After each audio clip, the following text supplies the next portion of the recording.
2. Jó 42, a partir do versículo 2, diz assim a minha Bíblia, a sua também. Vamos acompanhar juntos em nome de Jesus. Bem sei eu que tudo podes, e nenhum dos teus pensamentos pode ser impedido. Quem é aquele, dizes tu, que sem conhecimento encobre o conselho? Por isso falei do que não entendia, coisas que para mim eram maravilhosíssimas e que eu não compreendia. Escuta-me, pois eu falarei contigo. Eu perguntarei e tu ensina-me. Com o ouvir dos meus ouvidos ouvi, mas agora te veem os meus olhos. Glória a Deus. Aleluia. Capítulo 42 é o início da mudança de Jó. É o início da mudança do cativeiro de Jó. E Jó começa marcando o seu reinício, a sua mudança de vida, falando que a primeira coisa que ele percebe, que ele entende naquele momento, é que ele não conhecia Deus. Ele fala assim, olha, a verdade é que eu entendi que o Senhor pode fazer o que o Senhor quiser. E aquilo que o Senhor quiser fazer, quem é que pode impedir? Bem sei que tudo podes, e nenhum dos seus pensamentos pode ser impedido. Deus é soberano. Soberano. Uma das coisas que os americanos mais se gabam é a soberania do seu país, é verdade ou não é? Qualquer tipo de ataque ou intervenção aos interesses da América ao redor do mundo é encontrado com chumbo grosso. É verdade ou não é? É a máxima dos americanos nos últimos 40, 50 anos. Eles se consideram uma nação soberana. Eles colocaram fogo no Oriente Médio inteiro por conta dos ataques de 11 de setembro. E quantas vezes outros países são encontrados com ataques, com mísseis, e não conseguem retribuir da mesma forma aquilo que acontece? Porque os Estados Unidos é a nação mais soberana do mundo. Só que Deus é muito mais soberano do que os Estados Unidos. Aleluia.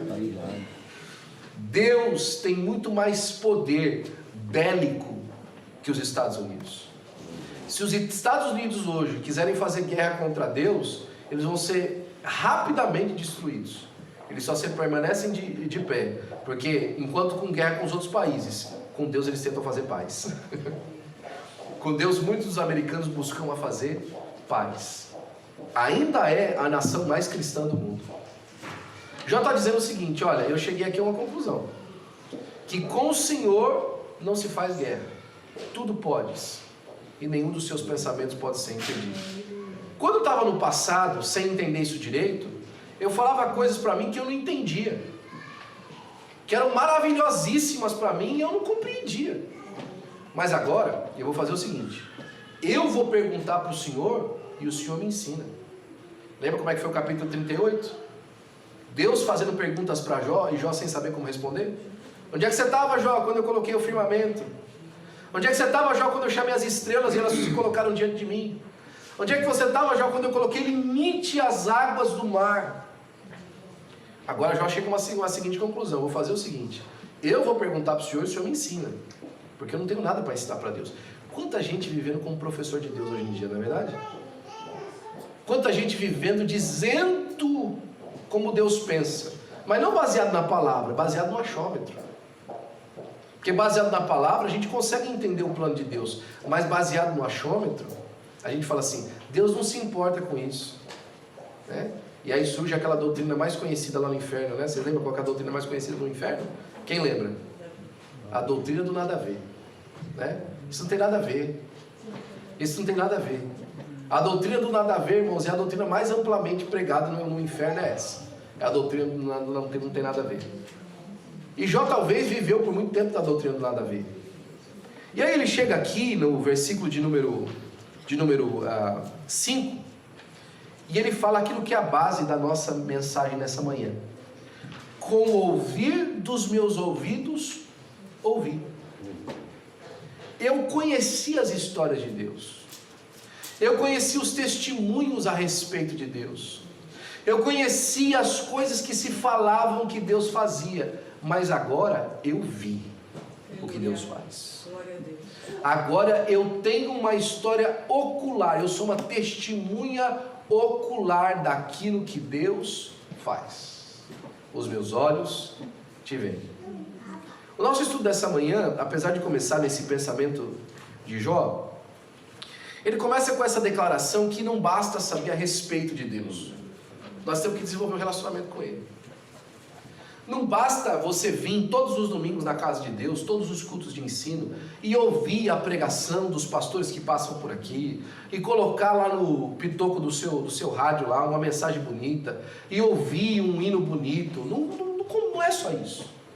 Você tem que desenvolver um relacionamento com Deus. Você tem que falar com Deus. Você tem que falar com o Senhor. Você tem que desenvolver uma maneira de se aproximar de Deus, de ter o Senhor como o seu Senhor, o Senhor da sua vida, né? Nós contamos uns com os outros, nós temos aqui a nossa amizade, a maneira de cuidar uns dos outros, mas o que vale de verdade mesmo é como cada um de nós tem um relacionamento com Deus, de maneira específica, particular, separada. O nosso pensamento que o pastor Nalini nos traz nessa manhã, nesse estudo tão abençoado, ele tem como base a história de Samuel, não a história de Jó. Apesar de ele subir esse entendimento de Jó, ele começa com a história de Samuel. E eu quero lembrar para você que Samuel teve uma vida diferente de uma criança comum. Ele nasce fruto de um milagre que Deus fez no ventre da sua mãe. Você lembra, Ana não podia ter filhos, ela pede para o Senhor filhos, e ela acaba conseguindo lograr êxito com isso. Só que quando ela recebe o filho, quando ela ganha aquele presente de Deus, o que ela faz de maneira imediata é oferecer aquilo que ela recebeu de Deus para o Senhor. Olha que maluco, né? Tudo que ela queria era um filho. E aí o que ela oferece para Deus? O filho que ela recebeu dele. Só que como Deus não fica devendo nada para ninguém, o que acontece? Ela tem mais 5 depois. Glória a Deus. Ela tem mais 5. Mas que todo mundo ela ia lá ver como é que estava o Samuelzinho, né? Samuquinha. E aí ela oferece, obrigado minha filha, Deus ouviu a minha oração. E aí ela oferece para Deus o Samuel. Agora, eu quero aqui tirar algumas coisas interessantes sobre a vida de Samuel. Todo mundo vê Samuel como um profeta, é verdade ou não é? Já vê ele como profeta, como aquele servo de Deus, né? Aquela pessoa que Deus chamou. Mas a história de Samuel não começa assim. Samuel foi doado para o templo para ser mais um dos trabalhadores do templo. Samuel tinha linhagem sacerdotal? Sim, mas a linhagem sacerdotal de Samuel não era boa. Você sabe quem que era o patriarca de Samuel? Coré. Você lembra quem que era Coré? Coré foi um dos homens que se levantou contra Moisés. E a palavra de Deus fala que quando Deus veio com juízo contra Coré, a terra se abriu e engoliu tudo que era dele, a família dele e tudo mais. Só que tem uma ressalva no capítulo 26 de Números: os filhos de Coré não morreram. Desses filhos de Coré vem a linhagem de Eucana. Eucana agora casado com Ana, Ana não tinha filhos. E aí nasce o tal do Samuel. O Samuel tinha linhagem levítica para poder estar dentro do templo, mas ele não era da linhagem sacerdotal de Arão para poder fazer aqueles outros trabalhos mais especiais, como por exemplo, ser o sumo sacerdote.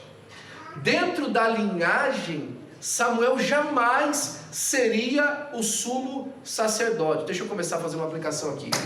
Dentro das regras que estavam dispostas, através daquilo que Deus vinha revelando, que os homens percebiam, eu e você não era para estar aqui nessa igreja agora adorando a Deus. Aleluia, Jesus. Eu e você não era para ter acesso a Deus. Eu e você não era para ser ouvido pela majestade eterna do universo, mas Deus abriu uma porta. Deus abriu uma madre, e foi a madre de Maria, para que nós tivéssemos condição de estar aqui nessa manhã por causa do sacrifício do Senhor Jesus Cristo. Assim como Deus abriu a madre de Ana, Ele também enviou um bebê na madre de Maria, que nos deu o caminho da eternidade para nós estarmos aqui nessa manhã. Agora Samuel cresce dentro da casa de Deus, sendo mais um servo.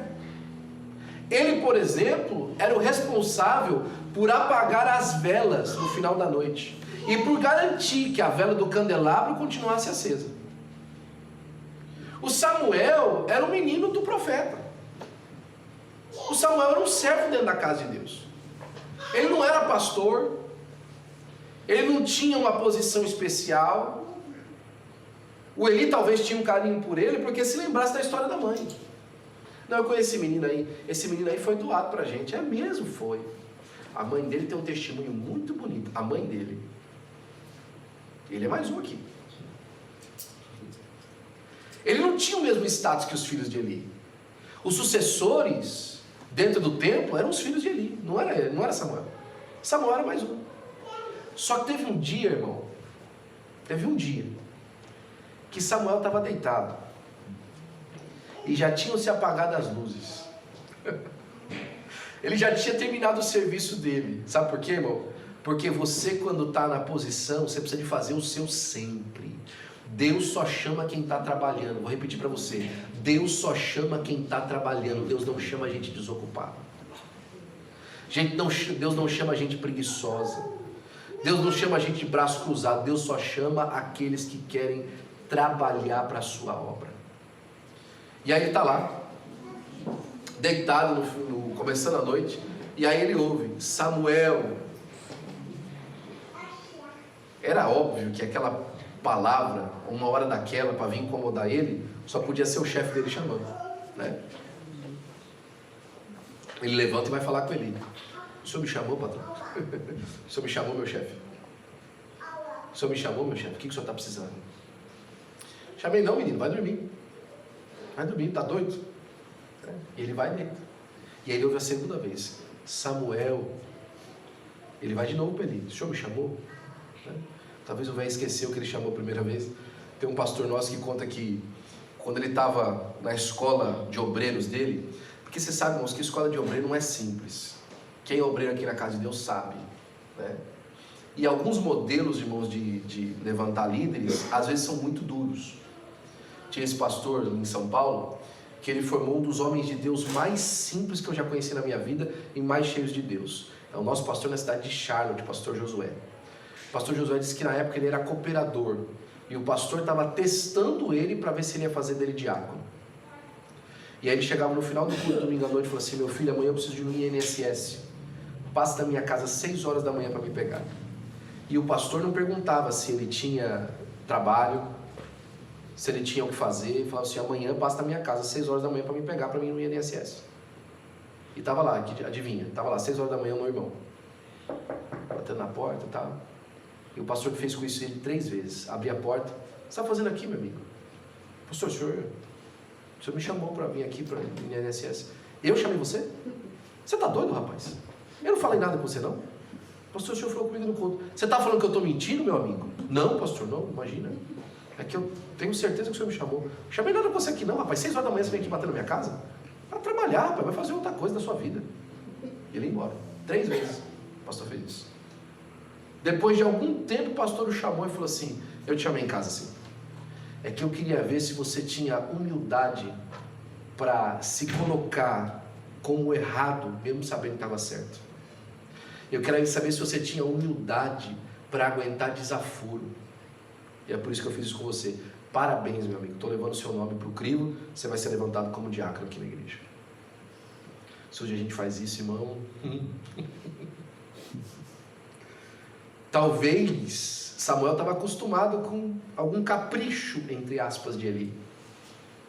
E foi lá a segunda vez. Talvez o patrão, talvez o chefe, talvez o pastor não se equivocou da primeira vez e foi lá da segunda. Só que o Eli, irmãos, não era um obreiro de primeira viagem. Era um obreiro já que conhecia. E ele falou assim: meu filho, não sou eu te chamando não, mas se você ouvir de novo, fala assim: fala Senhor que o seu servo ouve, porque Deus está te chamando. O menino volta de novo e não é diferente. Ele ouve de novo a voz dele e aí ele fala: fala Senhor, pois o teu servo ouve. Irmãos, o que às vezes falta muito na nossa vida é a experiência de discernir a voz de Deus. Por diversas vezes Deus está nos chamando. Deus está nos convidando, às vezes, para uma nova etapa da nossa vida, para um novo posicionamento, e a gente fica confundindo a voz de Deus com a voz de homens. Mesmo que ela se parece, né? Porque, por exemplo, eu tenho para mim, a voz de Deus na minha vida é a voz do meu pastor. Mas quantas vezes eu recebi instrução de Deus através da vida dele e confundi com a voz dele? E confundi com uma instrução de um amigo, a instrução de uma pessoa, a instrução de um companheiro, a instrução de um conselheiro. E aí eu falo assim, isso aí pode ser muito bom na cabeça dele, mas não se aplica na minha vida. Irmãos, hoje é essa manhã de você afinar o seu ouvido para começar a discernir a voz de Deus na sua vida. O Senhor está te chamando para a glória do seu nome. É tempo de convicção, irmãos, de que Deus quer alguma coisa com a gente. É tempo de convicção da chamada de Deus para a nossa alma, para a nossa vida, para o caminho proposto. Às vezes as coisas que Deus nos fala, e como foi na vida do nosso querido Samuel, não são muito simples, né? Porque a palavra que veio sobre a vida de Samuel foi uma palavra dura. Ele não ouviu uma promessa assim: Samuel, você é o alecrim mais lindo do campo. E Samuel, eu vi em você um coração tão especial, tão bonito, Samuel, que eu vou levantar você porque não tem outra pessoa aqui. Você, Samuel, é o cara, diz o Senhor. Não foi assim que aconteceu. Deus levanta a vida de Samuel, começando a acusar o estado pelo qual o povo de Deus estava vivendo, e principalmente o seu líder. Deus começa a falar assim: olha a situação, meu amigo, da igreja. Olha como a igreja está precisando de uma ajuda. Olha como esse povo está andando de mal a pior. Olha como aquilo que se foi para viver para Deus antigamente virou negócio, como a gente estava falando hoje de manhã.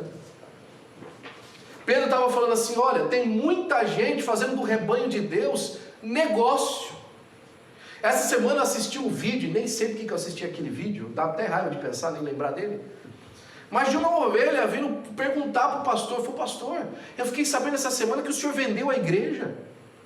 O senhor vendeu a igreja, pastor, com a gente dentro. E o pastor falou assim: olha, não tem mais nada a ver com você não, agora você trata com o pastor Cleito. Não, mas eu não quero ficar, o pastor Cleito é meu pastor, eu me converti com o senhor. Não, eu não quero saber de você não, você tenta lidar com o pastor Cleito agora. Eu já não tenho mais nada a ver com isso aqui, agora eu já passei para o pastor Cleito, só vim pegar minhas coisas aqui e estou indo embora. Que é isso, irmão? Deus traz para para Samuel, uma palavra contrária ao caminho que as coisas estavam indo. Ei, não pense que nessa última hora, Deus está ao nosso lado para aprovar a nossa conduta. Não, Ele está ao nosso lado para consertar a nossa conduta. Deus quer melhorar a nossa conduta. O caminho de Deus começa com uma chamada de atenção. Ei, presta atenção, as coisas não são desse jeito não. Ei, presta atenção, você que quer andar direito, tome cuidado. Paulo fala assim: aquele que cuida está de pé, tome cuidado para que não caia.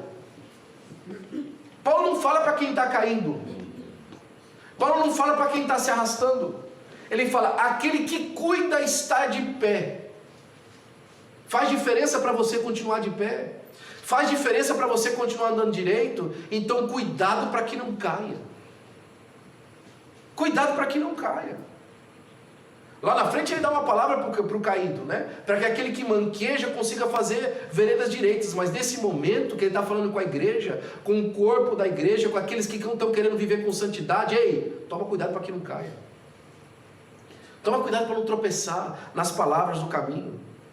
E aí é importante, irmãos, que aquele que está recebendo de Deus uma instrução, ele passe tempo com o Senhor em silêncio e comunhão. Você precisa aprender a se silenciar seu coração para ouvir Deus. Tem muita gente, irmãos, que na oração é uma lista de pedidos. Senhor, número 1, isso. Número 2, isso. Número 3, isso. 4, 5, 6. Está aí, faz por mim, fui.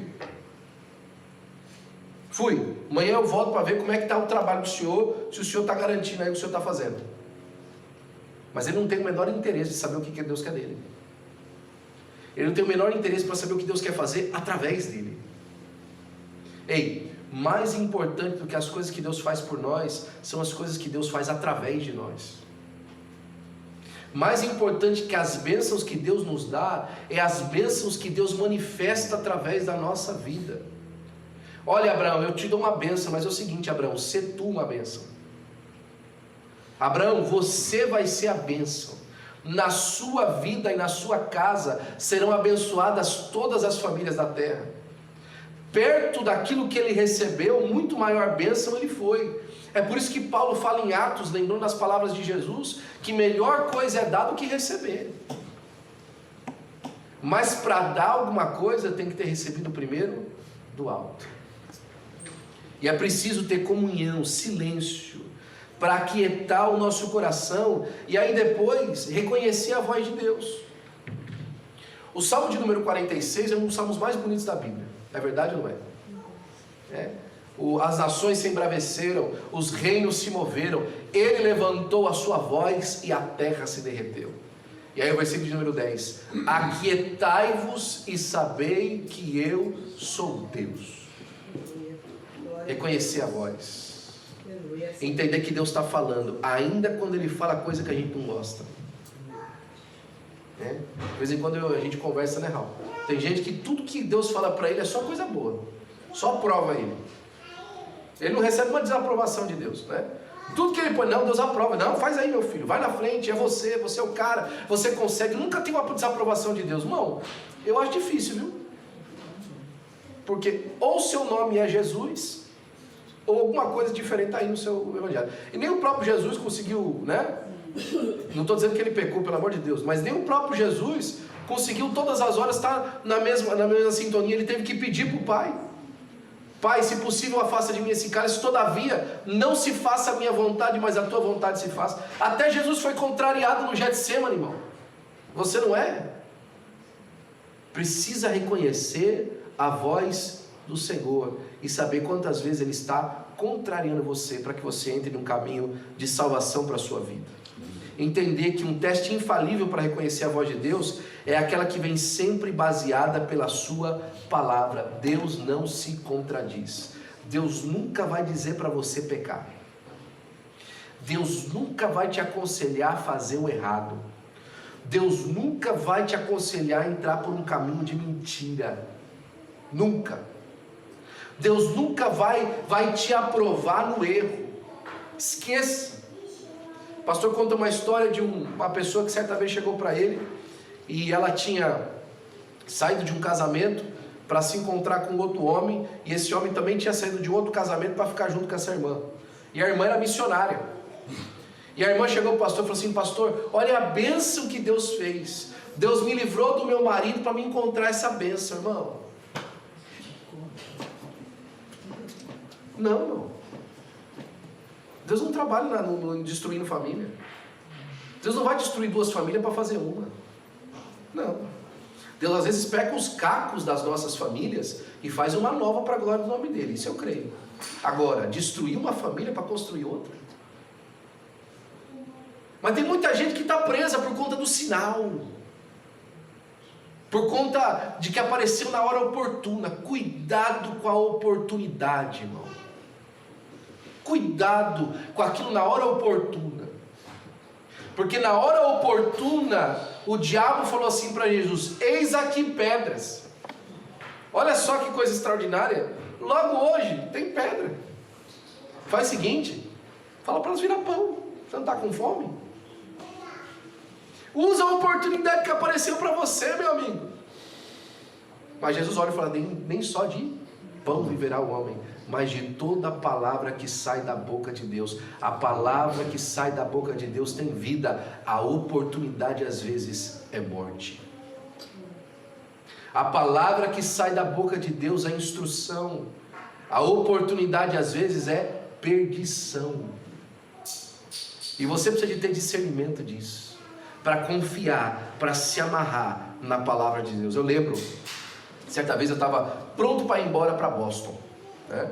Estava prontinho, estava tudo certo. Já tinha combinado com as pessoas e tal, estava tudo pronto lá, irmãos. Eu ia entrar no carro e eu ia viajar para Boston porque eu ia cooperar na igreja lá. Um pastor de um amigo meu já tinha ajeitado tudo, e eu estava indo para lá para cooperar. Tá tudo certo, mas tudo certinho, irmão. E aí, naquela noite, eu estava indo na casa de uma pessoa, a gente ia se reunir, falar dos planos nossos, como é que a gente ia subir de carro e tal. E no caminho para aquele lugar eu bati o carro, não consegui ir lá na casa e tal, não deu certo, a gente não conseguiu conversar, bati o carro. Era o meu último dia de seguro. No que eu terminei de conversar com um policial, o líder dos jovens me ligou no telefone. Eu estava meio crente Raimundo na época, um pé na igreja, um pé no mundo, e ele me ligou e falou assim: preciso conversar com você depois do culto aqui do jovem, você passa aqui? Eu falei: passo, tá tudo certo. Ainda mais agora, né, com a cabeça doendo, bati a cabeça no teto do carro, esfolada a cabeça. Aí fui lá, sentei, e ele me falou assim: olha, essa noite eu me afligi muito por causa de você. Deus me deu uma visão, e ele me disse que se você for para Boston vai lhe custar preço de sangue, não vá. A minha reação inicial foi o seguinte: primeiro, eu não estava gostando de nada que estava acontecendo lá. O ambiente me era contrário. Eu achei que ele errou muito comigo da maneira como ele fez. Só que tinha uma voz de Deus falando comigo através daquele homem. E eu não podia não entender que era a voz de Deus falando comigo. E eu falei para ele, falei assim: olha, eu não vou pela cabeça de ninguém, mas você é meu líder. E por causa da tua palavra eu vou ficar. Agora, se era para mim ir e eu ficar, Deus vai cobrar de você. Agora, se era para eu ficar e eu ficar mesmo, Deus vai abençoar a sua vida e a minha também. Olha eu aqui, vivo, até hoje. Um mês depois daquilo que a gente conversou, lá em Boston, esse amigo meu dentro do carro bateu em cima da ponte e o carro pegou fogo. E da maneira como nós andávamos no carro, eu certamente estaria no banco de trás, e as portas do banco de trás travaram, e o carro pegou fogo em cima da ponte lá em Boston. Eu estaria naquele carro. O Senhor me confirmou aquele dia que aquele foi o livramento que Ele me deu. Mas às vezes, irmãos, a voz de Deus vem de uma maneira para a gente que a gente não quer ouvir, porque é contrariante. Está tudo pronto, está tudo planejado, mas não é Deus. Nós precisamos desse ano ter convicção no nosso coração, de ouvir a voz de Deus e não arredar do lugar até Deus dizer outra coisa, até Deus falar outra coisa, até Deus se manifestar de uma outra maneira. Não tire o seu pé do lugar onde Deus te plantou, até que Ele diga em outra coisa para você, em nome de Jesus. E outra coisa que a gente precisa de fazer é crer nas promessas de Deus, né? Crer nas promessas de Deus, irmãos. Lá em 1 Samuel capítulo 3, versículo 19, na continuação da vida de Samuel, diz que Samuel crescia e o Senhor era com ele, e nenhuma de todas as suas palavras, olha só, nenhuma de todas, ou seja, tudo que Samuel falava, Deus garantia, porque Samuel estava no lugar da bênção, porque Samuel estava na posição de obediência. Nenhuma de todas as palavras. Irmão, a gente fica feliz quando depois de meses Deus faz cumprir alguma coisa que a gente fez e falou lá para trás. E quanta coisa a gente fala que não acontece daquela maneira que a gente esperava. Agora, Samuel, irmãos, nenhuma das palavras dele, nenhuma das coisas que ele falava. Por quê? Porque existia uma fidelidade diante de Deus e uma confiança na fidelidade de Deus. Samuel, ele confiava que Deus era poderoso para prometer e cumprir. Deixa eu falar uma coisa para você, mais uma vez essa manhã. Deus é poderoso para prometer e cumprir. Às vezes a promessa de Deus é uma coisa extraordinária, mas se Ele comprometeu alguma coisa extraordinária, Ele é poderoso de maneira extraordinária para fazer cumprir também. Ele é poderoso de maneira extraordinária para fazer com que a sua vida alcance o lugar que Ele disse que vai alcançar. Deus é poderoso para isso. Deus não está com a mão mirrada nem encolhida. Deus não está cansado. Deus não está olhando para o calendário e falando: 2025 começa aquela chuva de pedido de novo. Não, Deus está ativamente fazendo promessas. Deus não está preocupado com os nossos pedidos, não. Deus está adiante fazendo promessas. Entenda disso. Deus lá não está no céu com uma lista anotando. Deus está vindo até nós com uma lista nos mostrando para nós anotarmos. Fidelidade das promessas de Deus. Deus está dizendo para a gente o que Ele tem para nós, antes de nós falarmos o que nós queremos dEle, para a glória do Seu nome. A confiança na fidelidade de Deus, porque Deus não é homem para que minta, nem filho do homem para que se arrependa. E é por isso que é importante uma fé viva. Uma fé viva. E a fé viva é aquela que é ativa. Você não pode ter uma fé desativada, ou uma fé de momentos, ou hoje é dia de ter fé. Não, uma fé ativa. Uma fé ativa, deixa eu falar uma palavra para você aqui. Entenda, isso vai direto para o seu coração, e é para alguém específico. Uma fé ativa faz você recusar condutas que para você são boas, por conta do prêmio de deixar aquilo. Vou repetir para você. Uma fé ativa faz você rejeitar condutas que aos seus olhos são bons, por conta do prêmio que você vai ganhar deixando elas. O pastor conta um testemunho a respeito da vida dele, que em certo momento da vida dele ele já era pastor, já estava trabalhando, já estava envolvido em várias áreas da igreja, mas ele chegou diante de Deus e falou assim: eu quero ser diferente, Senhor. Eu quero mais de Ti, eu quero mais do Teu poder, dos Teus milagres na minha vida. E ele disse que naquele momento que ele estava orando ao Senhor, Deus falou assim para ele: você quer ser diferente? Seja. Você quer ser diferente? Seja. E simples assim como sou para mim e para você, quando ele entendeu aquilo de Deus, ele sabia exatamente as coisas que ele precisava de deixar, inclusive coisas que ele tinha como positivas e normais. Isso aqui está tudo bem fazer, não tem problema em fazer isso aqui, mas Deus me pediu mais, e se eu quero mais, eu preciso fazer mais. E se eu quero mais, eu preciso deixar fora mais. Eu não estou falando de salvação, eu não estou falando de redenção, eu não estou falando de vida com Deus, eu estou falando de vida de serviço a Deus. Quanto mais você quer de Deus, mais você se separa do mundo. É simples assim. Quanto mais você quer de Deus, diferente é a sua dieta. Irmão, faz 1 ano que eu estou reclamando que eu estou gordo. 1 ano. Cansado, subo na balança e aquela briga com a balança. Diminui, balança, pelo amor de Deus. Mostra alguma coisa diferente. Senhor, muda o número dessas balanças. Senhor, ajuda. Não adianta nada. Porque se eu quero um resultado diferente, eu preciso fazer alguma coisa diferente. Eu preciso mudar a dieta. Eu preciso mudar o comportamento. É uma insanidade, irmãos, que nós estamos pedindo coisas extraordinárias de Deus, fazendo medíocre. É uma insanidade, irmãos, que nós queremos viver coisas avassaladoras do Senhor e oferecemos as migalhas diante do altar. Nós precisamos, irmãos, ter uma fé ativa e viva.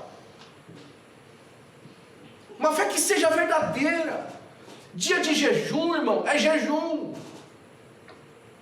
Tempo de separação é tempo de separação. Não confunda. E aí você vai ver as coisas extraordinárias de Deus acontecer na sua vida, para a glória do nome de Jesus. Diga amém, por favor.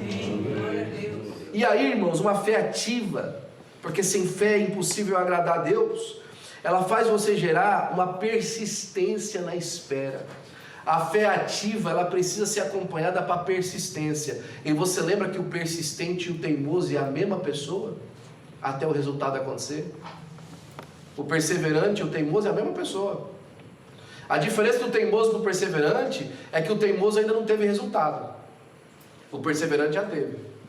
Porque enquanto você não tem resultado, rapaz, você está nessa ideia ainda. Você ainda está batendo isso aí, né? É que nem a mulher de Jó. Conservas ainda a tua fidelidade a Deus, Jó? Que homem teimoso. Será que você já não viu que Deus te rejeitou, Jó? Que Deus não quer nada com você, Jó? Vocês ainda estão nessa? O Sadraque, Mesaque e Abidnego, vocês são teimosos, né? Vocês já estão aqui no cativeiro. Olha o povo da nação de vocês, todo mundo dobrado. Agora os 3 bonitão com teimosia. Não vamos se dobrar. Nós não vamos dobrar. Se Deus quiser ajudar a gente, Ele ajuda. Se Deus não quiser, ó, estou nem aí, eu não vou me dobrar. Não vou fazer. Não vou. Talvez ainda o rei tente ajudar. Ó, vou fazer o seguinte. Eu estou vendo aí que vocês são muito, né, muito menino, muito imaturos na fé de vocês. Eu vou dar outra chance, ok? Eu vou tocar de novo a trombeta e vocês se dobram, tá bom?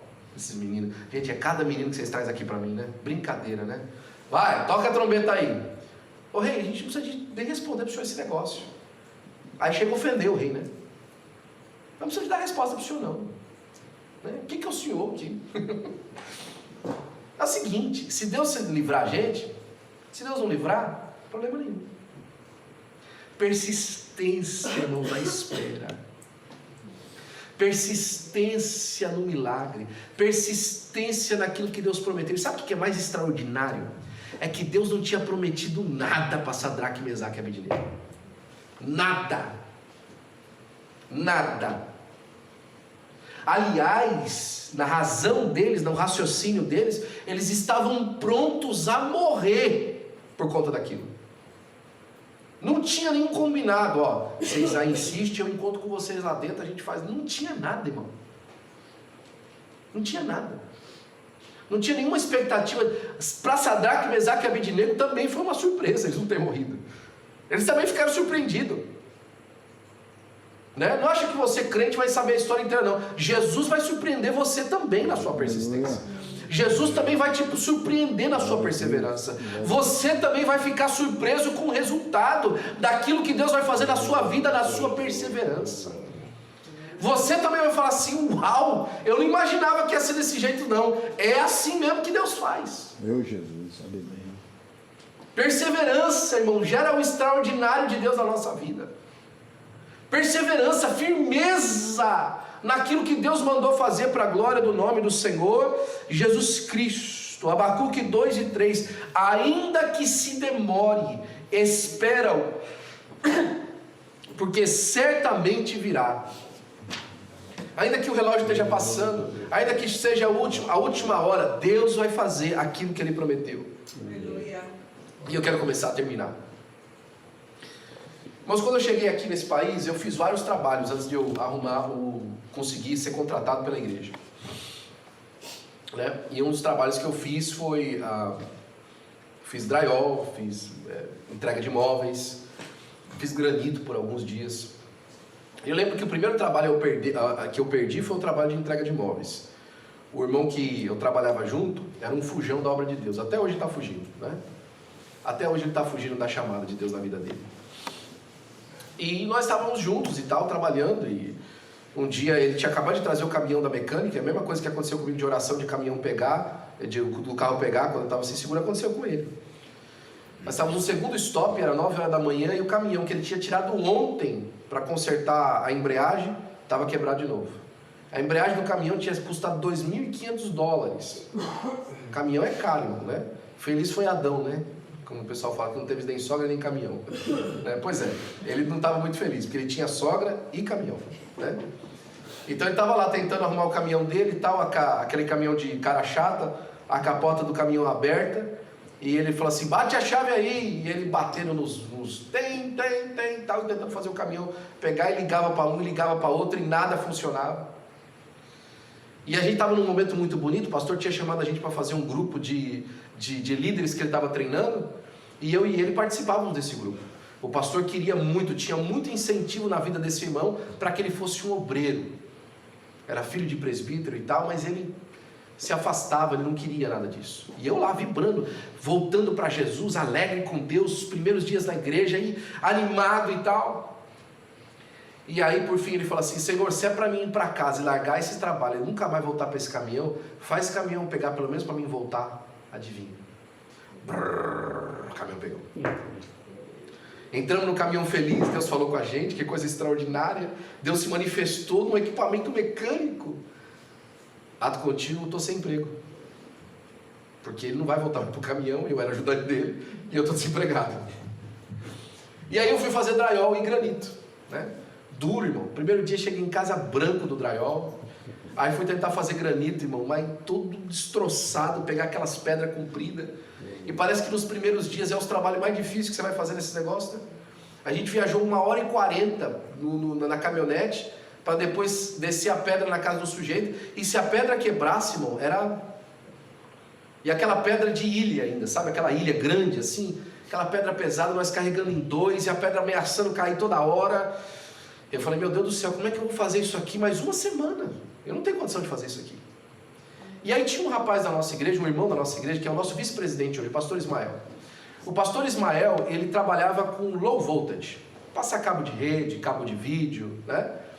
E era um trabalho que eu mais ou menos sabia fazer, porque eu tinha feito administração de rede no Brasil, e o meu professor tinha me ensinado antes de sair do Brasil o seguinte, olha, aprende a fazer cabo de rede, porque os americanos não sabem fazer essas coisas, você vai ganhar muito dinheiro lá.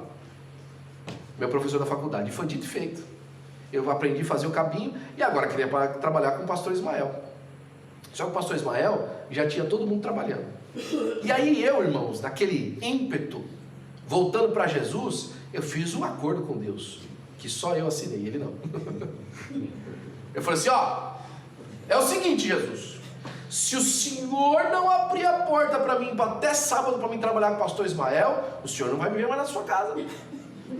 Porque eu vou trabalhar na construção, e como é que eu vou fazer para estar aqui na igreja? Não tem como, Senhor, eu estou na construção e estou aqui na tua casa. Então até sábado, estou esperando para o Senhor até sábado. Chega sábado, domingo, segunda, terça-feira eu fui lá, peguei as moedinhas que tinha sobrado, de 1 centavo, de 10 centavos, juntei aquelas moedinhas, fui até o McDonald's, comprei 2 double cheeseburger, com meu Impala 98, que fazia 3 milhas por galão, voltei para casa, estacionei o carro, peguei o telefone e liguei para o rapaz do drywall. Estou falando com o rapaz do drywall, falei, então é o seguinte, amanhã e tal, se você pudesse passar aqui para mim trabalhar. Meu amigo, faz o seguinte, me encontra não sei aonde. Não dá, meu amigo, não tenho gasolina para chegar lá, meu carro está sem gasolina e tal. E no que eu estou falando com ele, a segunda linha toca. Quando eu tiro o telefone para olhar a segunda linha, era um dos funcionários do pastor Ismael. Eu atendo, só um minutinho, já retorno para você. Eu atendo o telefone, era o André, que trabalhava com o pastor Ismael. Ele fala assim, William, você está sem emprego ainda? Eu falei, eu estou. É o seguinte, eu recebi uma vaga de emprego hoje, e amanhã eu preciso que você comece no pastor Ismael, se você quer. Irmão, Deus tem a hora dele. Deus tem o momento dele. Mas nós precisamos perseverar no propósito de Deus, na vontade de Deus, através daquele trabalho, irmãos, com o pastor Ismael. Logo na primeira semana ele me convidou, falou assim, ó, tem que passar um cabo de rede lá na igreja. Eu falei, tá bom, pastor, só que é o seguinte, é pro bono, eu não vou pagar, eu estou dando cabo para a igreja, estou dando material, e você vai dar seu serviço para passar uns cabos de rede lá. Eu falei, beleza, ótimo, vamos embora. Irmão, no que eu estou passando cabo de rede lá na igreja, lá feliz da vida. Estou trabalhando com o pastor Ismael agora. Esse trabalho aqui é muito melhor do que granito. Só cabinho aqui, beleza, tal. Estou lá passando, trabalho, uma delícia de trabalhar. Quem entra pela porta da igreja e me vê na escada? O pastor. Pastor, olha, tá. Ô, meu amigo, você está aqui? Estou aqui, pastor, passando cabo aqui. Ah, que bom e tal, né? Aí ele deve perguntar para alguém, não sei se ele fez isso, mas parece que ele fez isso, perguntou para alguém, quanto é que está aí? Não, o menino está aí de graça, tal, o Ismael do negócio tal.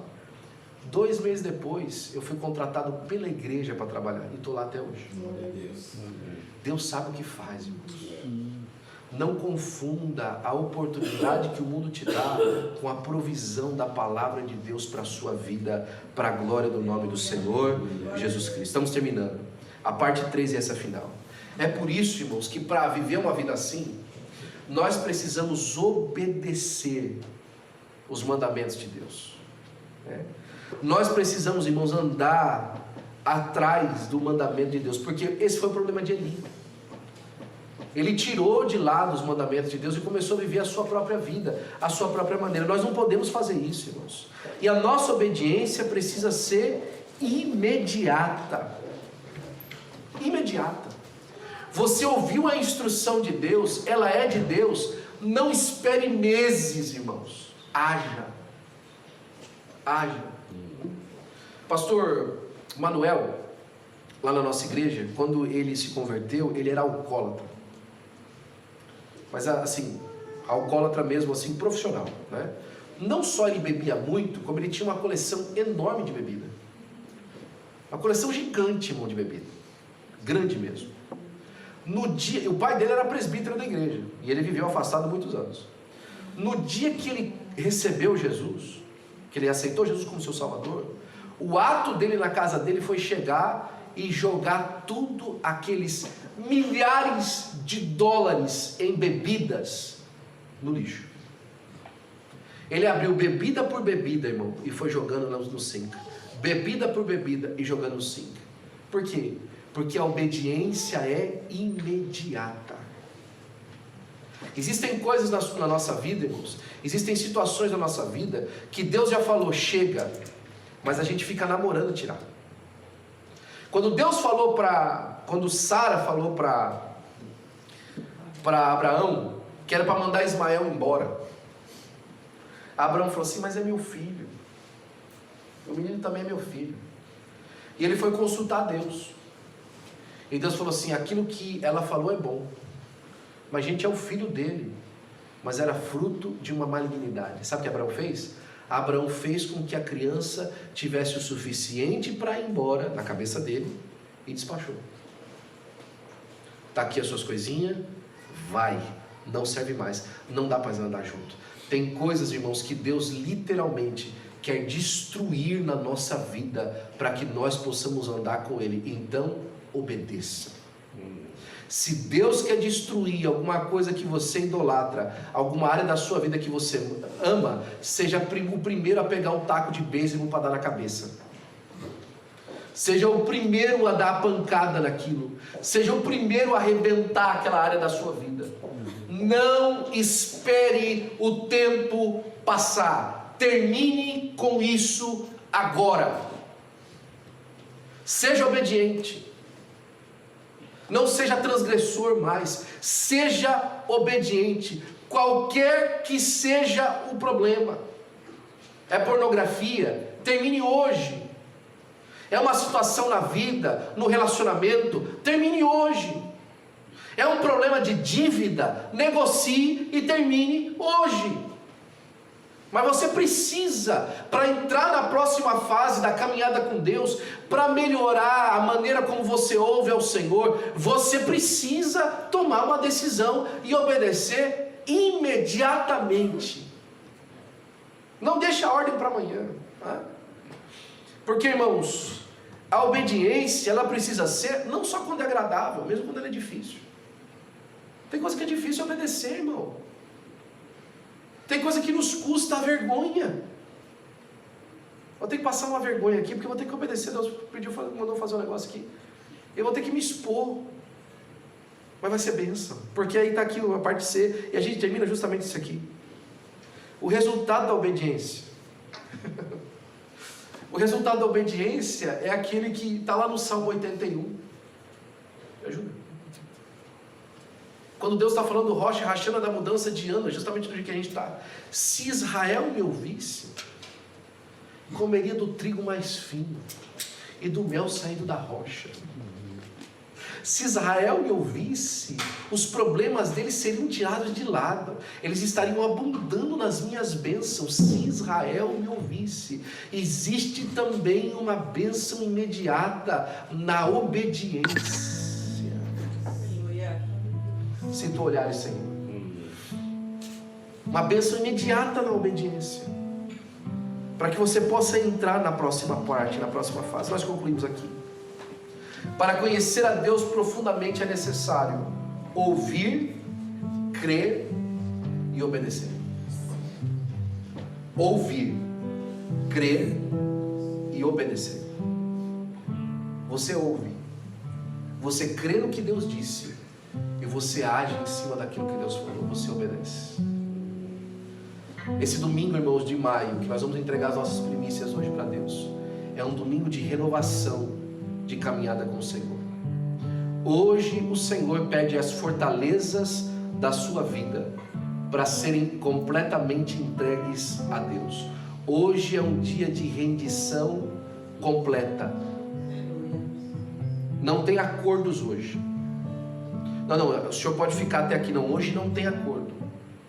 Hoje você acorda para uma nova vida. Hoje Deus te desperta do sono, para que você ouça a voz de Deus e cumpra o mandado de Deus na sua vida, para a glória do nome de Jesus. Fique de pé, por favor, eu quero orar por você. Se tu olhares, Senhor, se tu olhares, Senhor, para dentro de mim, nada encontrarás de bom. Mais um desejo eu tenho, mais um desejo eu tenho, de ser transformado. Preciso tanto do teu perdão, dá-me um novo coração, dá-me um coração igual ao teu, meu mestre, dá-me um coração igual ao teu, coração disposto a obedecer, cumprir todo o teu querer, dá-me um coração igual ao teu. Deixa eu fazer uma oração por você. A primeira pessoa que eu quero convidar à frente, o primeiro de você que eu quero convidar à frente, é você que hoje decidiu obedecer. Você vai obedecer. Você ouviu e vai obedecer. Eu quero chamar você à frente, eu quero orar por você. O segundo que eu quero chamar a atenção aqui na frente, chamar para orar por você, é você que hoje decidiu crer. Você está andando muito incrédulo. Você está achando que as coisas se resolvem com uma boa malandragem brasileira e com o resultado do seu trabalho duro. Não, você vai começar a crer na palavra hoje. E Deus vai te ajudar. E por último, eu quero chamar você que quer ouvir mais, que afinar seu ouvido para ouvir mais. Você precisa ouvir mais. Você, eu quero ouvir mais. Eu quero entender melhor. Eu quero ouvir mais. Eu quero acertar a minha mente aqui para me ouvir direito. Fique de joelhos aqui, por gentileza, na frente, para ficar mais fácil de orar por vocês. Eu quero ouvir melhor. Eu quero afinar a minha mente e o meu coração para estar de acordo com a tua vontade e com a sua vida na minha vida. Meu coração igual ao teu. Dá-me um coração. Eu quero orar por você, vem à frente. Dá-me um coração igual ao teu, meu mestre. Dá-me um coração igual ao teu, coração disposto a obedecer, cumprir todo o teu querer.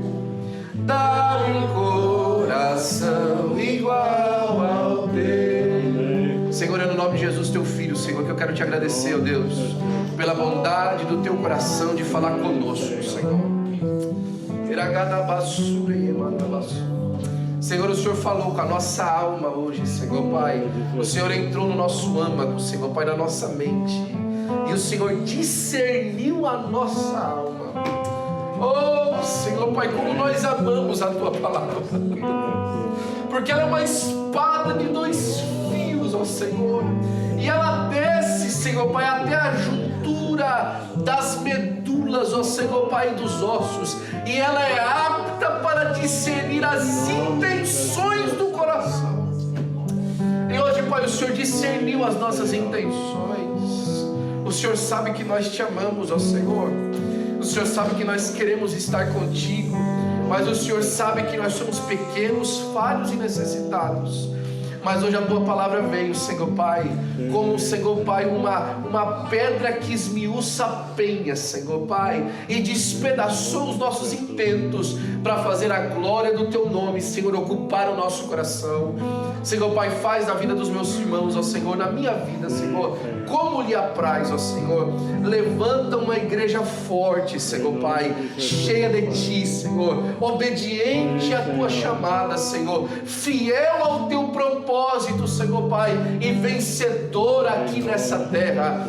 Senhor Pai, marca maio, Senhor Pai, dessa forma. Marca cada mês do nosso ano dessa forma, Senhor Pai, e multiplica, Senhor Pai, no nosso meio, Senhor Pai, o produto, Senhor, e o fruto da nossa vida. E nós para sempre te daremos a honra, a glória e o louvor, em nome de Jesus. Amém e amém. Dá-me um coração igual